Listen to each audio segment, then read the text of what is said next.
학생 여러분 안녕하세요. 여러분의 광쌤 이광조입니다. 시험 보기 전에 이 내용만큼은 반드시 공부하고 시험 보자 물리학원 시험정리 특강입니다. 2학기 중간고사 범위에 해당하는 내용들 살펴보고 있는데요. 앞서서 우리가 이제 전적의 유도까지 봤죠. 그래서 이 두 번째 클립부터는 파동에 대한 내용 알아보도록 하겠습니다. 자, 우선 파동의 핵심을 알아야 돼요. 이건 사실 여러분 중학교 때 공부했었던 내용인데 조금 어려웠을 거예요. 그래서 이 파동은 에너지 전달하는 거의 새로운 방식입니다. 그래서 일반적으로 에너지를 전달할 때는 우리가 이제 물체를 이용하거든요. 그래서 이런 걸 한번 살펴볼게요. 투수가 있고요. 투수가 이렇게 있고 앞에 이제 포수가 앉아서 이제 투수의 공을 받으려고 이렇게 있어요. 그러면 이 투수가 여기 공이라는 물체에다가 자기의 에너지를 실죠. 즉 여기다 공한테 일을 하는 겁니다. 그럼 일을 하게 되면 여기가 이제 운동 에너지로 전환. 얘가 받은 일만큼 운동 에너지로 전환해서 운동에서 날아가다가 다시 한번 포수의 이제 글러브에 딱 들어가게 되죠.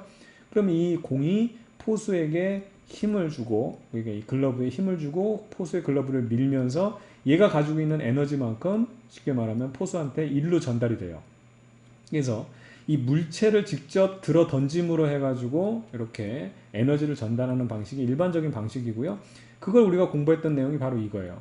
어떤 물체가 있으면 여기다가 일을 해주게 되죠. F란 힘으로 S만큼 누적시켜주면 얘가 움직이면서 운동 에너지로 전환되고요. 벽에 못 같은 게 있다고 한번 해보죠. 그럼 얘가 여기서 꽝 하고 충돌을 하게 되면 못을 이렇게 벽으로 이렇게 박는다고 해보죠.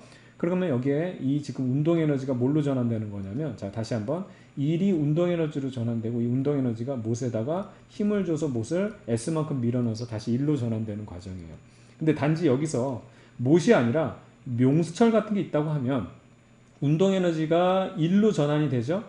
그럼 이 일로 전환되는 게 다시 뭘로? 포텐셜 에너지로 잠시 전환됐다가 다시 회복이 되면서 운동 에너지로 전환되고 다시 또 이렇게 그러니까 일이 운동 에너지 그 다음에 포텐셜 에너지 전환됐다가 다시 운동 에너지로 전환되는 이 과정을 공부한 게 답니다.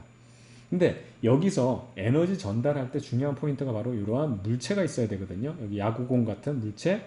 근데 이런 물체가 없어도 에너지를 전달할 수 있는 게 바로 파동입니다. 그래서 실질적으로 이 물체를 봤을 때 얘가요, 색깔 좀 바꿔볼게요. 얘를 직접 예의 타고 던지지 않더라도, 자 여기에 줄을 서로 잡고 있다고 해봐요. 새끼줄을. 그리고 투수가 이렇게 예의 타면서 얘를 휘청하게 되면 줄이 이렇게 진동을 하면서 포수도 얘가 휘청하는 거에 따라서 이 줄의 진동이 전달되면 이렇게 팔이 휘청거리겠죠. 훨씬 더 세게 얘가 에너지를 넣어주게 되면, 일을 하게 되면 얘도 더 세게 더 이렇게 팔이 휘청거리면서 움직일 겁니다.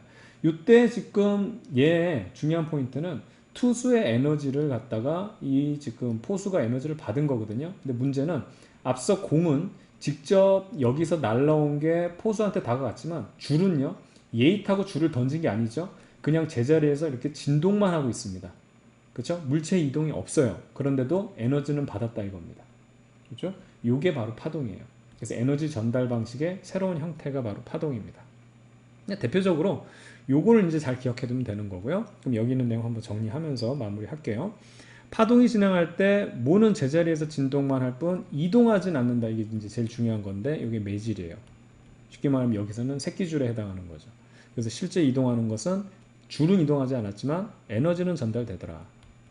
그죠? 매질이 이동하지 않고 제자리에서 진동했을 뿐인데 에너지는 전달했다. 이 에너지 전달 방식을 뭐라 그런다? 파동이라고 한다는 겁니다. 자, 파동은 진동 방향을 기준으로 이제 횡파, 종파 이제 많이 들어봤죠? 횡파, 종파로 요거를 구분을 하고요. 이제 여러분 고등학교 와서 물리학 원에서 이제 처음 배우는 게 이제 구면파.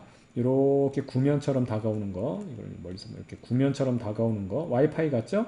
이런 걸 우리가 사실은 이제 이게 이렇게 그려야 돼, 이렇게 정확하게 파동 형태로 이런 식으로 이렇게 퍼져나가는 건데, 요 파면 여기 쉽게 말하면 여기 뭐 마루면 마루 이렇게 꼭대기들만 표시한 게 이게 쉽게 말하면 와이파이 기호 같은 거거든요. 근데 어쨌든 이게 구면파고 이게 이제 나란하게 평행으로 이렇게 오는 거 이런 것들을 평면파라고 합니다.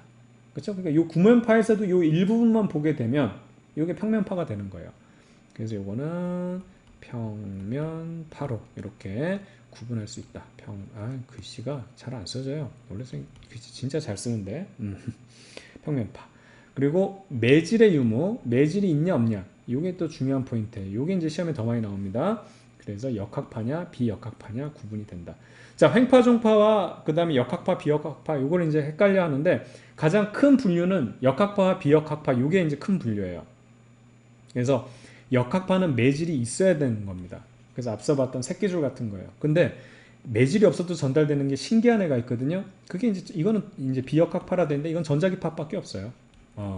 여러분이 기억해야 될 거는 뭐 비탄성파라고도 되어 있지만 그래서 이 전자기파 같은 게 여러분들 그 핸드폰 통신하는 거 있죠. 핸드폰 서로 야 전화 받아 하면서 얘가 얘기하고 전화 핸드폰 던져주면 받은 다음에 내 얘기도 들어하면서 얘가 또 던져주고 이러지 않죠. 실질적으로 매질의 이동 없이 이 에너지를 전달하는 것 중에 하나가 이 전자기파거든요.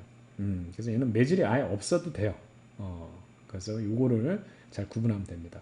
그런데 이게 전자기파와 그 다음에 역학파도 얘네들이 어떻게 진동하는 패턴에 따라서 이렇게 구분이 되거든요. 횡파와 종파. 그래서 이게 에너지 전달 이게 방향과 그러니까 이거를 우리가 매질의 진동 방향하고 그 다음에 파동의 진행 방향이 수직일 때, 그렇죠? 요거 같은 경우는 대표적으로 횡파예요. 지금 에너지는 이렇게 전달됐죠. 이게 파동의 진행 방향하고 에너지 지금 전달 방향이 똑같거든요. 근데 진동은 위아래로 했잖아요. 이런 게 바로 횡파가 되겠고, 그 다음에 종파 같은 경우는 이제 음파, 지진파, 그 다음에 이제 지진파에도 피파 이런 건데, 이거는 사실은 이제 매질의 진동 방향과 이제 에너지 전달 방향, 파동의 전달 방향이 나란한 경우 이렇게 체크하면 됩니다. 그러니까 여러분 잘 알고 있는 거죠? 잘 알고 있는 거라서. 그래서 여기 잘 보세요. 역학파에는 자, 요거를 좀 구분할게요. 역학파에는 어떻게 횡파도 있고요. 종파도 있어요. 횡파의 대표적인 게 여러분들 그 지진파, S파, 그리고 물결파 이런 것들 이건 알고 있어야 됩니다. 종파의 대표적인 게 소리입니다. 지진파, P파랑요. 비역학파는 전자기파밖에 없다 그랬죠? 그건 얘는 두 개가 없고 얘는 횡파만 있습니다. 횡파만 이렇게 횡파 이렇게 구분을 하면 되겠죠?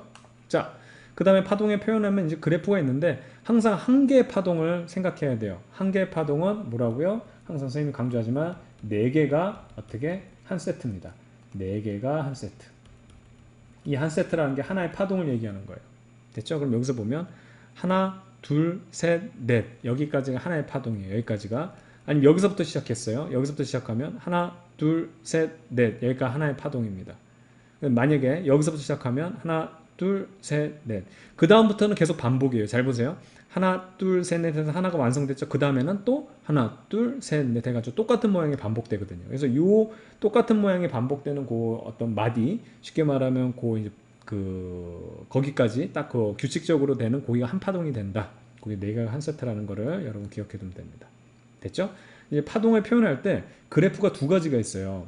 여러분 이걸 구분을 잘 못하는데 딱 보면 똑같은 그래프 같죠? 그런데 얘가 위치가 되어 있는 게 있고 시간이 되어 있는 게 있어요. 세로축은 다 변입니다.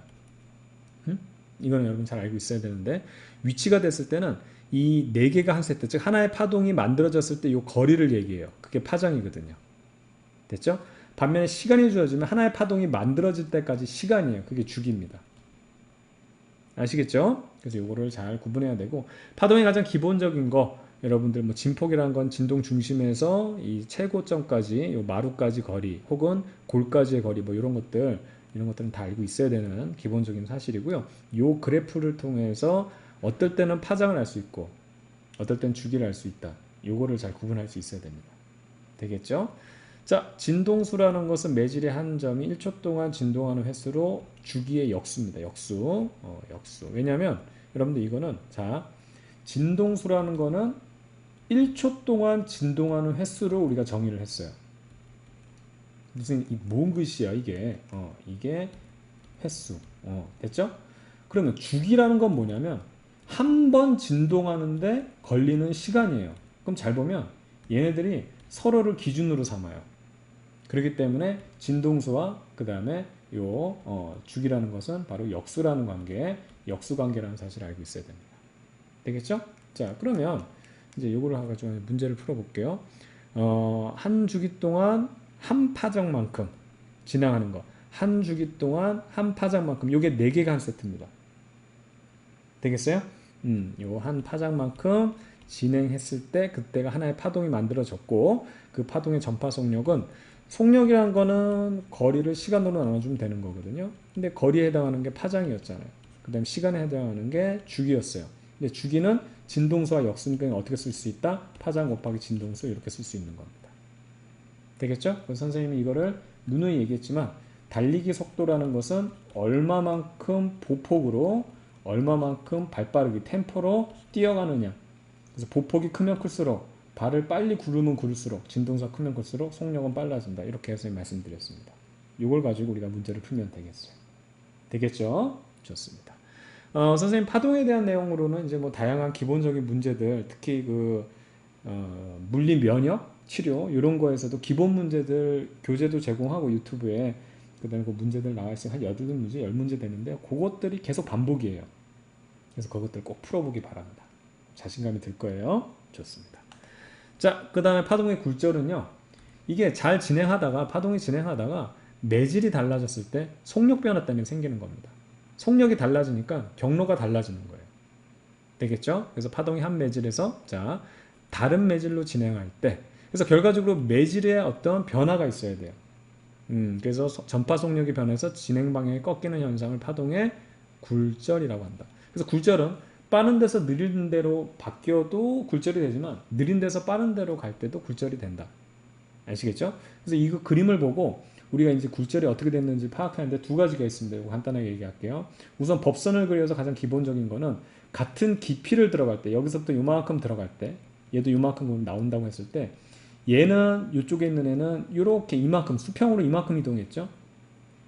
근데 여기 들어갔을 때 똑같은 깊이를 들어갔다고 했을 때 얘는 수평을 이것밖에 못 도망갔죠. 그럼 느려진 거예요. 그래서 여기가 빠른 매질이 되고요. 여기가 느린 매질이 되는 겁니다. 이렇게 법선을 기준으로 해서 멀리 떨어진 애들 있죠. 멀리 도망갔거나 혹은 빨리 접근하는 애가 되는 거거든요. 그다음 법선에서 멀리 못 벗어나거나 혹은 못 벗어나는 경우 이런 건 느린 애들이 되는 거죠. 이렇게 파악하는 게 있고요. 그 다음에 또 하나 우리가 얘기했지만 그 파동의 속력이라는 건 얼마만큼 템포, 자 얼마만큼 보폭으로 얼마만큼 템포로 가냐인데 중요한 포인트. 이미 만들어진 파동은요. 파동이 막 진행하다가 매질이 바뀌어도 진동수는 절대 바뀌지 않습니다. 이건 무슨 얘기냐면 여러분이 열심히 그러니까 수영장이 있어. 물웅덩이가 있어. 열심히 최선을 다해서 뛰고 있어. 그러다가 수영장에 빠지면 느려지죠. 그러면 속도가 여기서 운동장에서 빠르다가 물속에 빠지게 되면 여기서는 느려지게 된다고. 근데 그 느려진 이유가 여러분들이 이 파동이 살아있는 건 아니잖아. 아, 물속에 들어왔으니까 내가 좀 천천히 걸어도 되겠구나. 이게 아니거든. 항상 최선을 다해서 뛰고 있는데 문제는 이 템포는 그래서 변하지 않는다고. 그런데 물의 공기 저항, 그러니까 물의 공기 저항이 뭐야? 물의 저항이 심하죠. 그쵸? 그렇기 때문에 여기 육지에서는 똑같이 열심히 뛰고 있는데 여기서 보폭을 이만큼 벌린다고 하면 물속에서는 이 저항이 심하니까 보폭을 좁게밖에 못하는 거야. 이 템포를 유지하면서. 그러니까 얘가 줄어서 얘는 변함이 없는데 얘가 줄어서 속도가 떨어지는 거거든요.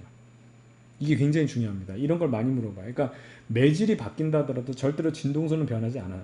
그런데 파장이 길어지면 빨라지는 거고요.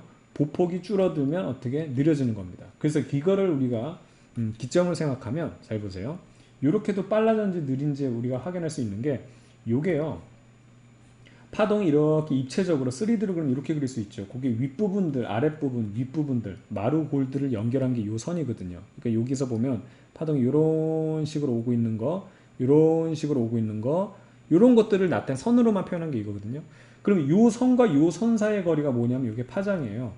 그럼 요 파장이 여기서 길다가 여기서는 좀 짧아졌죠? 그럼 여기가 느린 거예요. 여기가 빠른 거고. 그렇죠? 그래서 요 선을 통해서도 바로 우리가 파악할 수 있어야 돼요. 되겠습니까? 그래서 이렇게 가다가 요걸 기준으로 해서 지금 안쪽으로 꺾였다. 법선에서 멀리 못 도망갔다 그러면 느려진 거고요.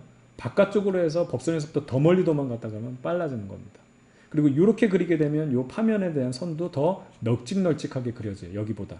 여기 파장이 요만큼이 얘는 파장이 이만큼이 되는 거예요. 아시겠죠? 그래서 이런 걸 통해서 빨리빨리 판단할 수 있으면 되겠다.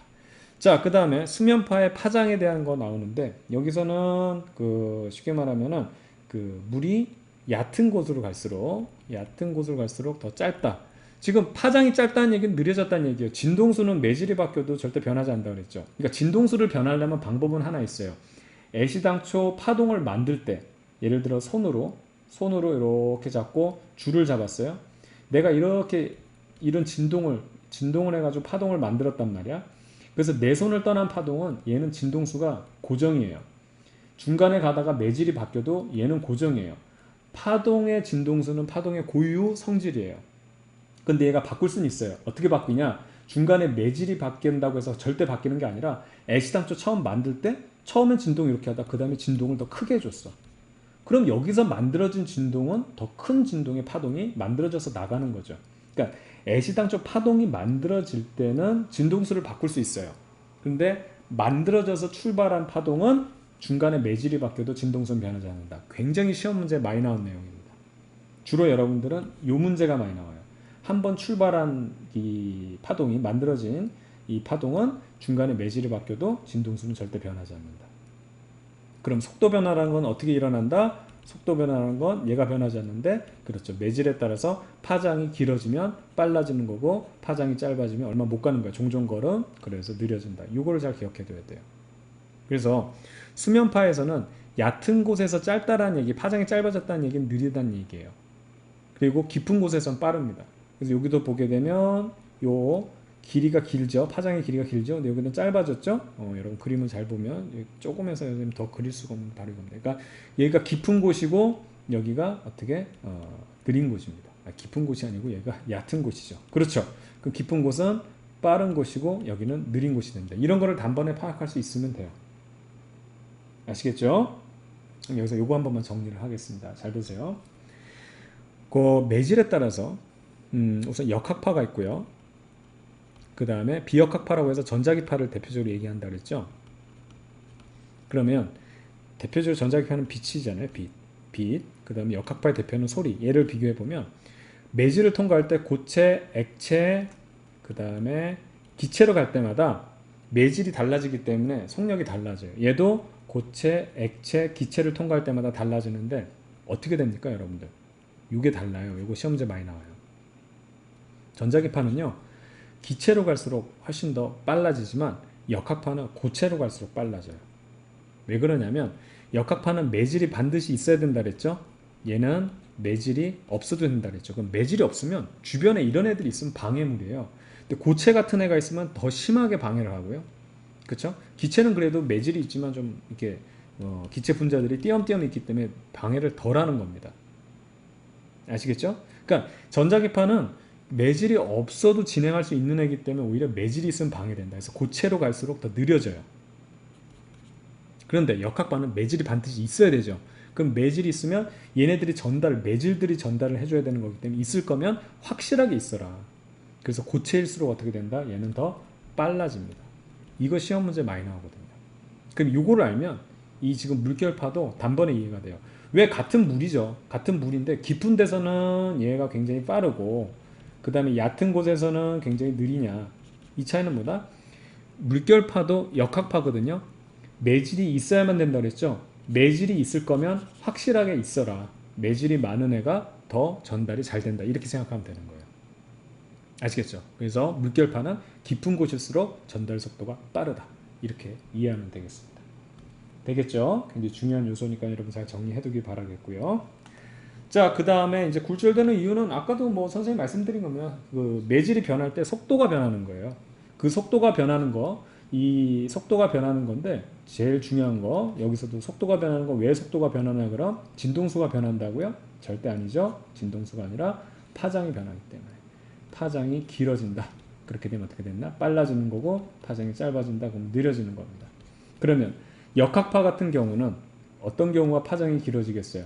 어떤 경우? 어떤 거? 그렇지. 고체, 액체, 기체 중에서는 어떤 거? 그렇죠.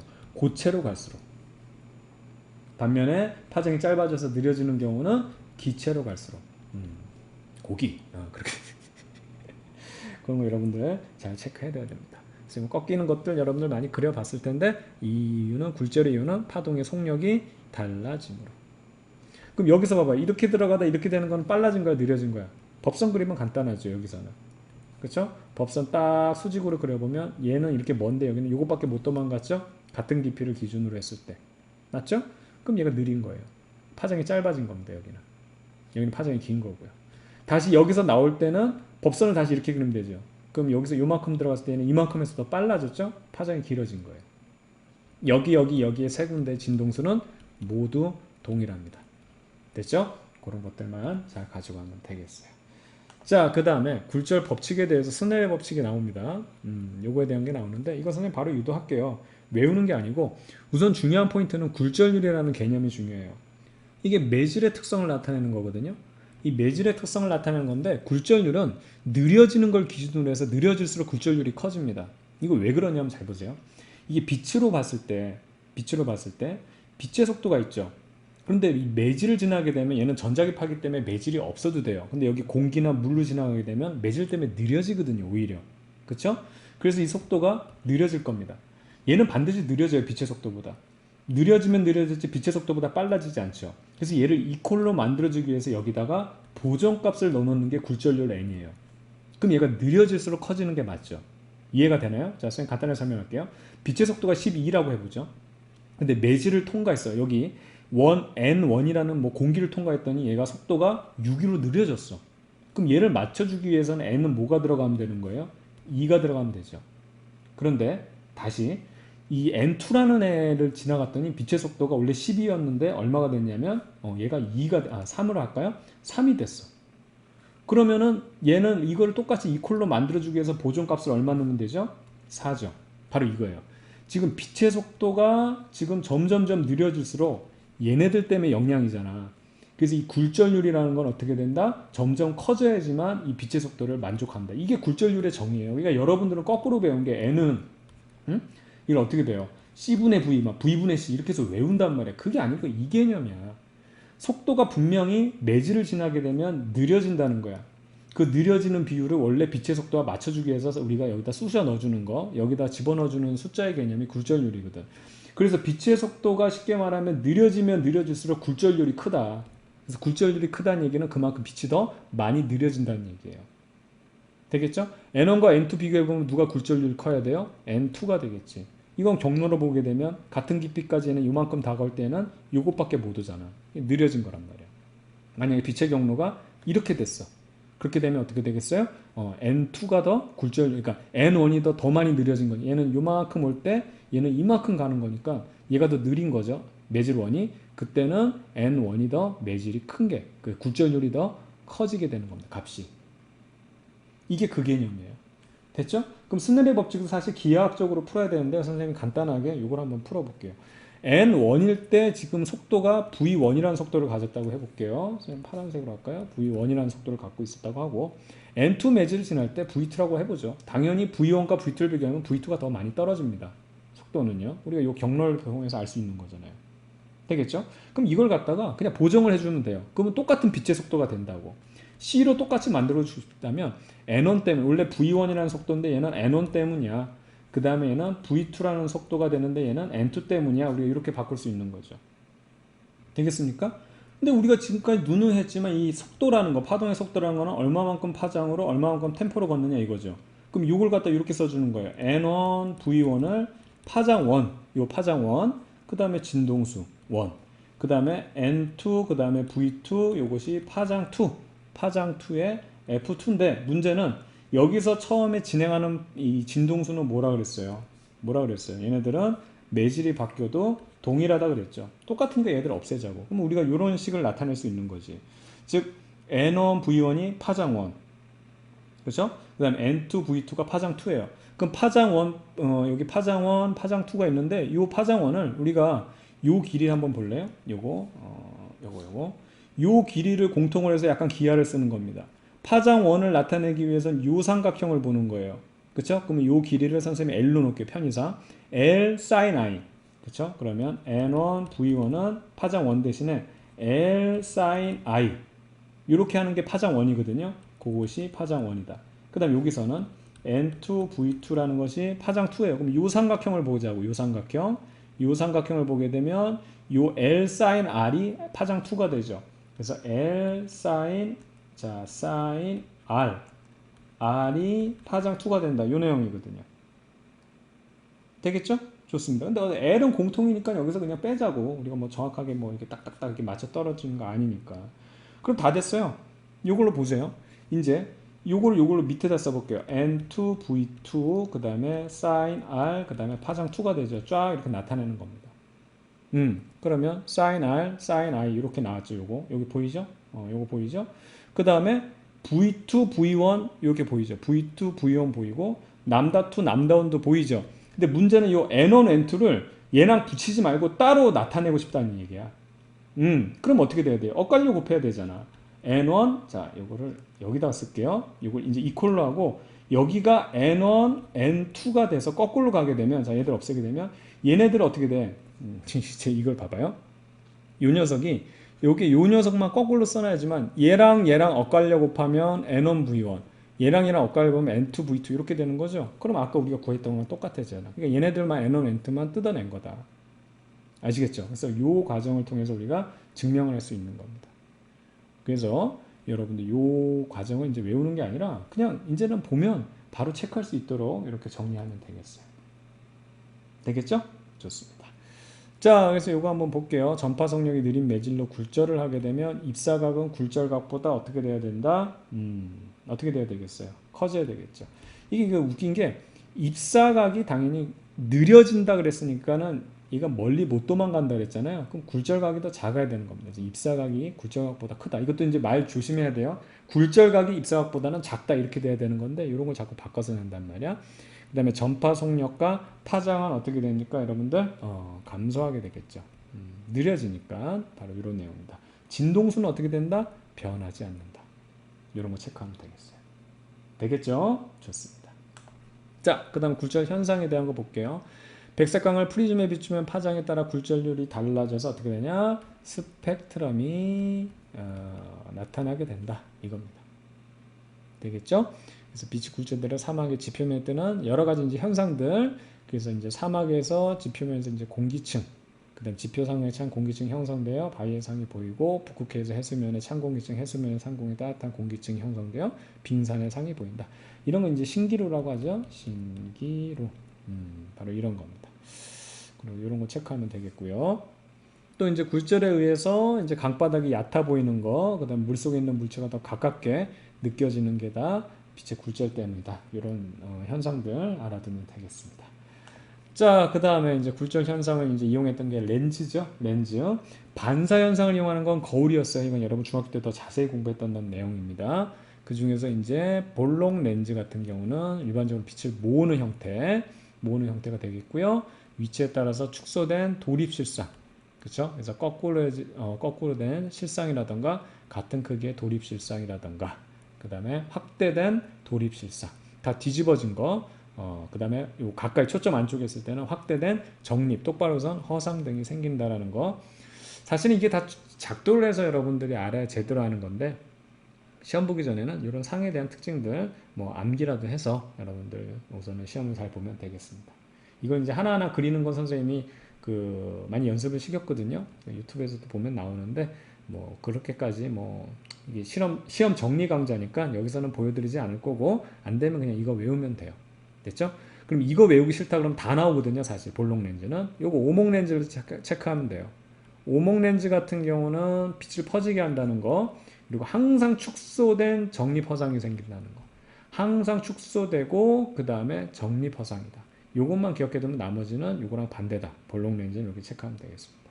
그럼 우선은 요것만 선생님이 작도 간단하게 해볼게요. 왜 볼록 렌즈는 빛을 모으고 오목 렌즈는 빛을 퍼뜨리냐? 이건 렌즈를 그렇게 모양으로 깎아놔서 그렇습니다. 볼록 렌즈 절반만 그리면요, 빛이 여기 들어왔죠? 공기보다 여기는 렌즈니까 유리나 플라스틱이에요. 그럼 느려져야 된다고. 그렇죠? 그럼 법선을 여기에 수직으로 법선을 그리게 되면 원래는 이렇게 직진하려고 그러죠? 근데 느려져야 돼. 그러면 어떻게 된다? 1번으로 꺾여요? 아니면 더 느려지니까 법선 쪽에 가깝게 2번으로 꺾여요? 잘 보세요. 여기 법선이었으니까 1번이에요? 2번이에요? 2번으로 꺾인단 말이에요. 2번으로. 법선에 더 가깝게 멀리 못 도망가. 됐죠? 여기까지 왔어요. 그 다음에 새로운 법선을 그릴게요. 여기 이제 수직으로 그린 겁니다. 그럼 얘는 이 빛은 직진하여서 나가려고 싶은데 매질이 달라졌기 때문에 속도가 달라져요. 근데 여기가 미란 매질이고 서원 매질, 쉽게 말하면 빨라지죠. 그럼 이 법선에 대해서 1번 더 가까워집니까? 아니면 2번 멀어집니까? 멀어지죠. 그래서 더 멀어지는 방향으로 이렇게 꺾여요. 여기도 뭐 이런 식으로 꺾이고 하다 보면 이렇게 모아지는 겁니다. 그럼 뭐 오목 렌즈는 뭐 이제 여러분들 할 수 있겠죠. 한번 보게 되면 자 빛이 여기서부터 자 이렇게 들어왔다고 해보죠. 이렇게 빛이 이렇게 들어왔습니다. 그럼 법선을 선생님이 이제 이렇게 그릴게요. 여기가 법선이 되죠. 그러면 느려졌단 말이에요. 얘는 직진하고 싶지만 느려졌습니다. 그러면 첫 번째로 어떻게 됩니까? 법선에 가까워진 쪽으로 가요? 더 벗어나요? 법선에서부터 멀리 도망갈 수 있어요? 없어요? 없죠. 더 가깝게 법선에서 못 도망갑니다. 그래서 안쪽으로 꺾이게 되죠. 그럼 이 상황에서 또 우리가 이렇게 법선을 그리면 얘는 이렇게 직진하고 싶지만 매질이 달라졌기 때문에 속도가 달라지죠. 그러면 얘는 더 빨라집니다. 그래서 플라스틱이나 유리에서 공기로 나오기 때문에 이 법선에서 더 멀어질라 그래요? 아니면 법선에서 못 도망가요? 빨라지기 때문에 더 멀어질라 그러죠. 그렇죠? 그래서 이런 식으로 꺾여요. 그래서 이렇게 들어온 애가 이렇게 꺾여서 퍼져나가는 방향. 자, 여기서 보게 되면 이렇게 나오는 애가 이렇게 퍼져나가는 방향으로 이렇게 굴절이 일어난다. 이런 것들 체크하면 되겠습니다. 되겠죠? 좋습니다. 자, 여기까지 해가지고 우리 물리학원 2학기 중간고사 범위에 해당하는 내용들 정리했는데요. 항상 눈에 얘기하지만 물리학은요, 여러분들 문제를 좀 많이 풀어봐야 됩니다. 그래서 이 내용들은 기본으로 반드시 알고 있어야 되겠고요. 그 다음에 문제들 풀어보면서 잘 정리해서 시험 잘 보기 바라겠습니다. 자, 선생님 수고 많았고요. 선생님은 이제 2학기 기말고사, 마지막 기말고사 강좌에서 다시 만나도록 할게요. 자, 여러분들 시험 잘 보세요.